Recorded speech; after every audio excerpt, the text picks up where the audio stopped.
So now let's go over to the spiritual track. But you can still visualize this as a physical track, but you're still going to impart qualities on there that you can record physically. And what I mean by the spiritual track is this. When we're saying the spiritual track, we are talking about your spirituality. Your spirituality and the heights of it does not come from the external, from a tablet, from the cell phone. It comes from the real cell phone or tablet or internet within. That quality within, that voice within that speaks to you, that guides you, that voice that primarily came to the front or the surface when you was younger, that voice that said to you, for many of us, to say, yeah, I'm special. Now, was that an egotistical voice if it happens in most of us? It says, I'm special. Just naturally.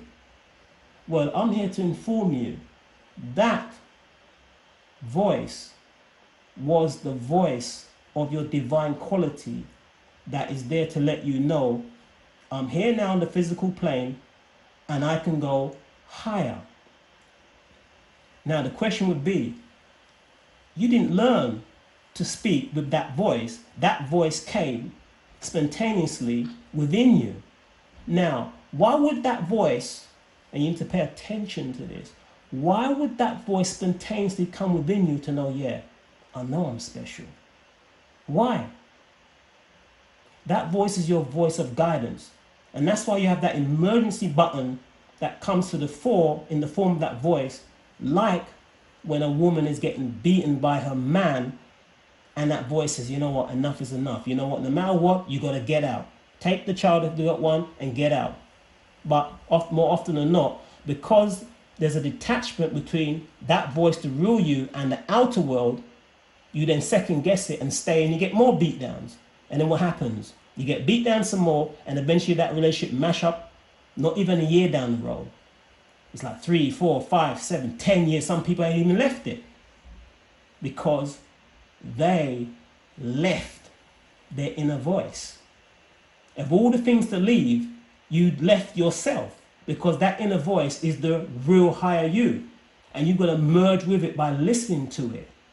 So on the spiritual track would entail you listening to the inner voice, and that cannot be done with external folly, external foolishness of worldly entertainment, of gossip and media and sensationalism that gets you nowhere. That is why the highest form of content of stupidity on the media are created by black people because they are starving and need an income, and many of them are lazy and degenerates and black devils who just thrive of evil content, devilish content, pulling down content, degenerate content. They never stop feeding off it because they don't even realize they are on the lattice matrix of the stupid index at the lowest rate that then creates more stronger ties within this matrix to bind you to this lattice of folly, the stupid index.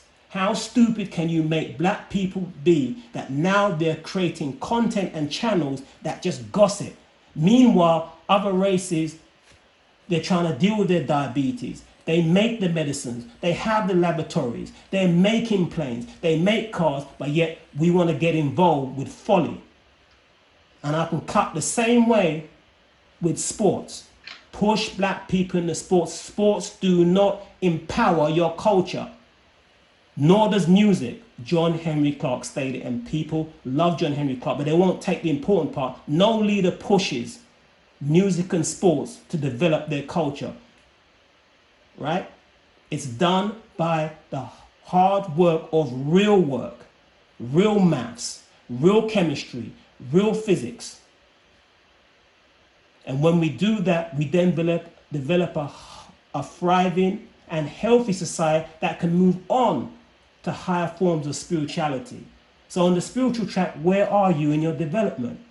Can you even hear the inner voice? And with the inner voice, are you listening to it and Are you mastering those qualities of cleanliness of the mind and body on the spiritual track?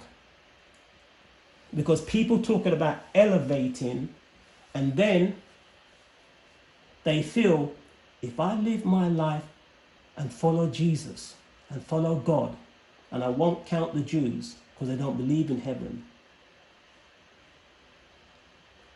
at the end of my days, I'm going to make it and go to heaven.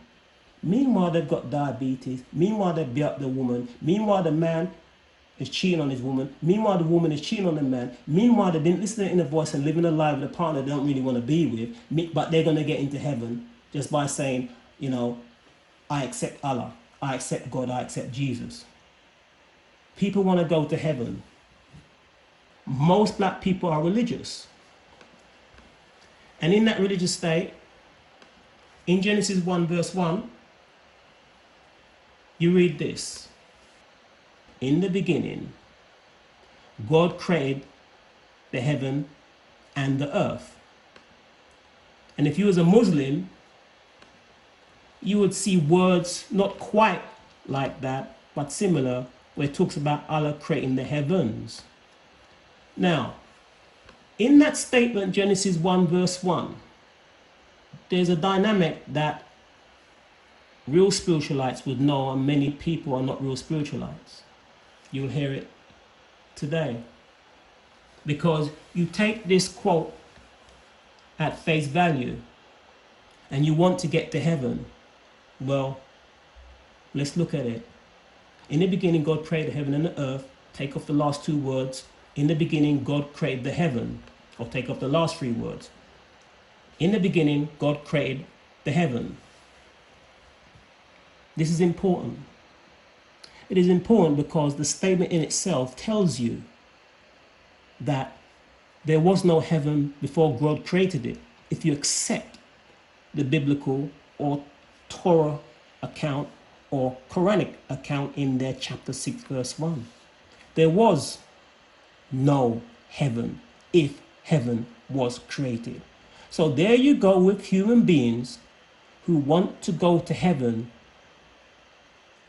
after they die, not realizing that you have now assigned yourself to the family of death, because God doesn't die. But you want to go to a limited place set up by God for you after you die, which wasn't there originally. You wouldn't have the brain capacity to say, yeah, where was he living before he created that place? I want to be at that level. Because you weren't there originally. That place is created for human beings who have died. Think about it. So there you have this God creating a place that human beings want to go to after they die, which means that you are of the family of death. Wanting to go to a place of death for people who have died, because it's created for the family of death. That sounds harsh and cold, but that is another dynamic to look at, and it cannot be faulted. It's a family that is meant to reside there who died, and people wish for it. But what happens if there was a higher form of teachings before the Bible existed? What happens if you look on the fact that God is not an African word? God is a lately newcomer word. So originally in the writings of man or human beings, nobody knew about God. It didn't exist. That account didn't exist. The original teachings of the black human being or the black Homo sapiens sapien on earth did not use the word God and did not have an account about heaven, but they did have accounts about life after life. Not life after death, because the original Africans and the original writers in Africa never saw death as the end of existence. Hence, you will see many of your African ancestors hold where the Ankh came from, or I should say, where the Christian cross came from, they held this symbol called an Ankh. The symbol of an Ankh represented life after life, or eternal life. It is the oldest symbol in the world for religion or spirituality, and it meant life after life or eternal life. And the Christian adopted it, and it became known as the cross, and took off the loop of it and made it 4 extended arms. But yet that meant life after life or eternal life. The point being is that the original writings of human beings in Africa gave no credence to a heaven. They didn't even give credence to a God. But they had life after life before this realm. We know this because it stayed in the writings about Atum or Tum being in the primordial waters, which is the ancient existence of waters before water existed, before the creation of this universe. What do I mean by that? Because scientists say the universe was born and there's no such thing as spiritual existence. Well, let's attack that, destroy it, and show it for the futility that it is. Because when we deal with G, we have 2 G's. You have the G, which is God, that you cannot prove. All right? Because you're hoping to go to heaven, right? But yet, the person or being that you attribute who created heaven, that is waiting for you there, offers you no communication to that you're living a righteous life by calling you on Thursday, or every month, or every 5 years, send you an email or an Instagram, or some type of direct communication to say, yes, Eddie, Samantha, Errol, Tony, you're living correctly. You're doing the right thing. You are definitely going to make it. You're going to make heaven. Where is the telephone call to the next person in the congregation, be it Islam and their many sects, or Christianity in their many sects, or religious people believe in heaven? Where is the direct call to say, you know what, God spoke to me last night, you know? And I'm not talking about in my mind. I'm talking about God, a physical call through the electromagnetic spectrum. I heard his voice. He didn't speak to me in no gibberish tongue language. He spoke to me directly and said, you know what, you're drinking too much. Stop the sneaking marijuana smoking that you hide from your wife and your daughter.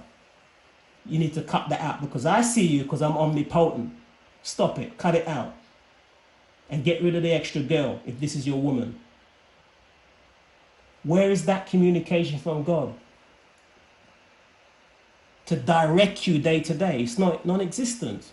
So that's not real. It's a nice account about a God, but it's not real. Given to people to keep their minds simple. Keep them simple. It's part of the stupid index to believe in something that's never offered anybody any communication from the onset of the word God and its usage from the German word Gott. So it's a Germanic word, Gott, and it's not even 1,600 years old. It's a new thing. Then you go over to another G, because we're in a universe, on a planet, love the sun, most of us, and we have a moon and satellites. When we're dealing with the suns and the many suns, and we're talking about constellations, we're talking about big celestial bodies held together by a G that can be proven. That G is gravity. Gravity holds the celestial bodies together, holds the planet in orbit, holds the sun in orbit, holds the moon in orbit. So big G, gravity can be proven, but the other big G cannot be proven, who do you accept as the truth? Then we go into another level. Well, big G, God cannot be proven. There's no record of a God in Africa. It don't exist in your original languages. Then you go to what can be proven. You can be proven by you, your parents, your bloodline. Ancestral worship as Ananism, which is the later modern day word for it, when it just respect to your ancestors, is the only reality. Because that's your bloodline to something which is real. All right? That bloodline is to something which is real. You can prove DNA ancestry because you must have come from parents or physicality like yourself. Offspring, DNA, that's proven. Then when you roll it back and break it all down and get rid of gravity, gravity don't exist on a small scale, or exists that is so weak that it has no permeance to hold atoms together. So when you break down big bodies and suns, you get back to atoms, and let's say you get back to the iron of the sun. And just like you need oxygen, when the oxygen of the sun symbolically, which is iron, when iron runs out in the sun burns out, collapses, they call it a supernova. Go over to your cell, when you collapse, your supernova would be no more breath, no more oxygen, and then you die. Well, you're both made up of atoms. Iron is in the sun, iron is in your blood, as you know, but what holds the atom together? That's not gravity. That's the electric force. The electric force holds the proton to the electron that enables the atom to exist. Okay, we'll roll it back some more. Because scientists say the universe was born. And that's their giveaway with not using sound right reasoning, but yet they've got all these PhDs, but yet refuse to tell the truth because it means admitting something beyond the universe. I've revealed it on my YouTube channel, Mind199. The point being is that on the small scale now, when you strip down the sun, strip down the planet, strip down the moon, strip down your body, you're left with atoms, and then the atoms are held together by the electric force. And then if you strip the electric force and that disappears, like gravity disappears, like the atom disappears, like matter or material disappears, right? You're left with what? Nothing. You're not even left, and this will blow your mind, you're not even left with a place. Because if the universe is growing and was never the size that it is now, and you roll it back, you're left with no place, no up, no down, no left, no right. You're left with nothing. Now, if you're left with nothing and we now exist in the universe, then, I'll wait for it.